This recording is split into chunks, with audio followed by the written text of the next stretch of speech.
আমাদের চপিং বোর্ডটা 1742 সালে এখনো চলছে, যেটা বোনের বিয়ের তত্ত্বে পাওয়া। ময়ূর দিয়েছিল, যেটা আমি একা দায়িত্ব সহকারে খেয়েছিলাম, ক্ষীরের ময়ূরটা। কোনোটার সাথে কোনোটার মিল পাবে না, প্রত্যেকটা নতুন শেপের। তো মনে হচ্ছে টমেটোর পোস্টমর্টম চলছে। কি কি এই যে আমার অসুর বউকে এত ভালোবাসে, বউয়ের রাত্রে সবজি কেটে দিচ্ছে। আর আমার শ্বশুরকে খালি ওর বৌমা, তার মধ্যে বউ এত মুখ করে। আহারে খুব কষ্ট হচ্ছে শোনা আমার। বাবা তো আলুই কচলে যাচ্ছে, বউয়ের ভয় বাবা আলুই কচলে যাচ্ছে। জাল ফেলে ইলিশ ধরে নিয়ে আসে কোথা থেকে? ড্রেন দিয়ে? গঙ্গা দিয়ে। চোর এসে গেছে, চোর আবার জিপ শোনাচ্ছে। গুড মর্নিং, ফুড ফ্রিডম ফটোগ্রাফির আরও একটা নতুন ব্লগে তোমাদের ওয়েলকাম। আজ শনিবার, সকাল এখন 10টা বাজে। কাল রাত থেকে বৃষ্টি এখনো থামেনি, দিনের বেলাও কেমন যেন অন্ধকার হয়ে আছে। মনে তো হচ্ছে না আজও বৃষ্টি বন্ধ হবে বলে। নিম্নচাপের বৃষ্টি 2-3 দিন তো চলবেই, আর এত বৃষ্টির মধ্যে মনটা শুধু খিচুড়ি করে। আমার সোদপুরের বাড়িতে আগে কালবৈশাখী থেকে শুরু করে বর্ষাকালের সব বৃষ্টিতেই হতো খিচুড়ি। এ বাড়িতে আসার পর অত না হলেও আমার আর বড় কাকুর জ্বালাতনে মাঝে মধ্যেই খিচুড়ি হয়। বড় কাকুর আবার প্রিয় গোবিন্দভোগ চালের কাজু কিশমিশ দেওয়া খিচুড়ি।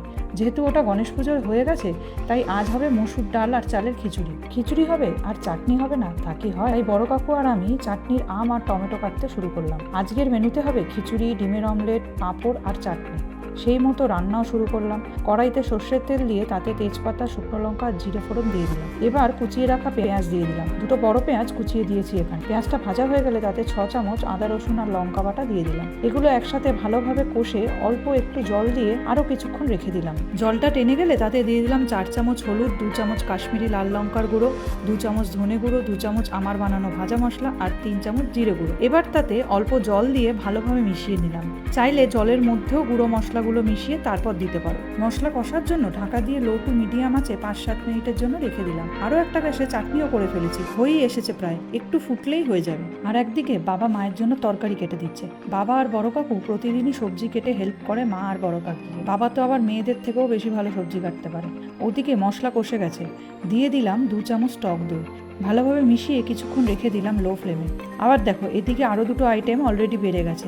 জয় করবে ফ্রেঞ্চ ফ্রাই, আর আমি খিচুড়ি করছি বলে বড় কাকু আনতে গেছে ইলিশ মাছ। বলতেই চলে এসেছে মাছ নিয়ে।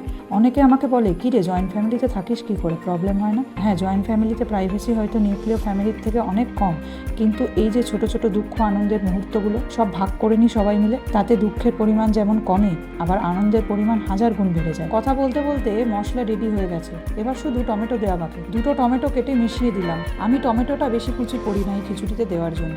খাওয়ার সময় মুখে পড়লে আমার খুব ভালো লাগে। টমেটো কষতে কষতে চাটনিও রেডি। এবার কড়াইতে দিয়ে দিলাম চাল আর ডাল। 1 কিলোর মতো চাল আছে আর 750 গ্রাম মতো ডাল। ভালো করে চাল আর ডাল মশলার সাথে মিশিয়ে নিলাম। হাঁড়িতে জল গরম করতে বসিয়েছিলাম। জল একটু গরম হলে তাতে মিশিয়ে দিলাম 1 চামচ গরম মশলা গুঁড়ো আর 1 চামচ ঘি।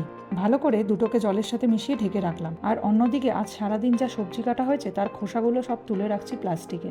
কোনো জিনিস ফেলার না, এইগুলো আমি জমাই একটা পাত্রে গাছের স্বাদ তৈরি করার জন্য। ডাল আর চালটা ভাজা ভাজা হয়ে গেলে মিশিয়ে দিলাম স্বাদ মতো নুন। জলটা ফুটে উঠলে কষানো চাল আর ডালটাকে ফুটন্ত জলের মধ্যে মিশিয়ে দিলাম। ঢাকা দিয়ে রাখলাম 20 মিনিটের মতো। আর তার মাঝেই আমাদের বাড়ির উৎপাত কমিটির সমস্ত মেম্বার এসে উপস্থিত।